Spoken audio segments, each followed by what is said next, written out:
পূর্ব ত্রিপুরা লোকসভা আসনে দীর্ঘ সময় লাইনে দাঁড়িয়ে ভোট প্রদান করলেন রাজ্যের মন্ত্রী শান্তনা চাকমা। নিজ বিধানসভা কেন্দ্র পেঁচারথলের তহসিল অফিসে লোকসভা নির্বাচনে নিজের ভোটাধিকার প্রয়োগ করলেন তিনি। দেশ তথা রাজ্যের উন্নয়নের স্বার্থে ভোট প্রয়োগ করবেন ভোটাররা। সাংবাদিকদের মুখোমুখি হয়ে একথা বলেন মন্ত্রী শান্তনা চাকমা। পেঁচাতল বিধানসভা অন্তর্গত 10 নম্বর পোলিং বুথ তহসিলে আজকে আমি ভোট দিয়েছি।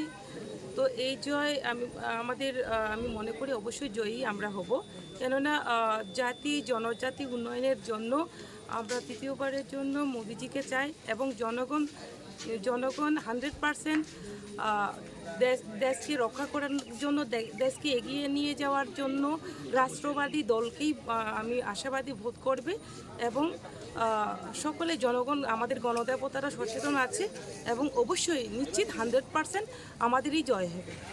জয় নিয়েও তিনি আশা ব্যক্ত করলেন। Bureau report, news daily Bharat.